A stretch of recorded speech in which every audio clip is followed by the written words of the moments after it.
முதல் வாசகம் இறைவாக்கினர் எரேமியா எழுதிய நூலிலிருந்து வாசகம். அதிகாரம் 18. திருவசனங்கள் 1 முதல் 6 வரை. எரேமியாவுக்கு ஆண்டவர் அருளிய வாக்கு.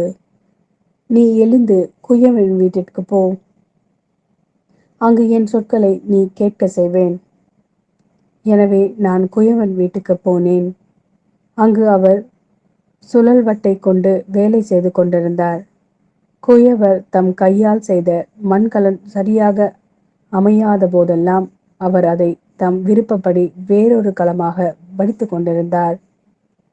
அப்போது ஆண்டவர் எனக்கு அருளிய வாக்கு.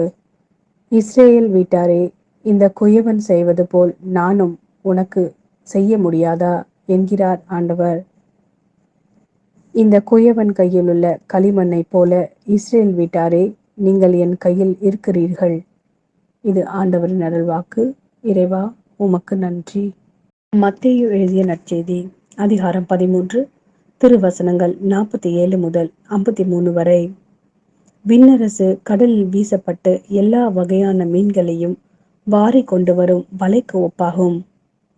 வலை நிறைந்ததும் அதை இழுத்து கொண்டு போய் கரையில் உட்கார்ந்து நல்லவற்றை கூடைகளில் சேர்த்து வைப்பர், கெட்டவற்றை வெளியே எறிவர். இவ்வாறே உலக முடிவிலும் நிகழும். வானதூதர் சென்று நேர்மையாளரிடையே இருந்த தீயோரை பிரிப்பர். பின் அவர்களை தீச்சூளையில் தள்ளுவர். அங்கே அழுகையும் அங்கலாய்ப்பும் இருக்கும். இவற்றையெல்லாம் புரிந்து கொண்டீர்களா என்று இயேசு கேட்க, அவர்கள் ஆம் என்றார்கள். பின்பு அவர், ஆகையால் விண்ணரசு பற்றி கற்றுக்கொண்ட எல்லா மறைநூல் அறிஞரும் தம் கருவூலத்திலிருந்து புதியவற்றையும் பழையவற்றையும் வெளிக்கொணரும் வீட்டு உரிமையாளரை போல் இருக்கின்றனர் என்று அவர்களிடம் கூறினார்.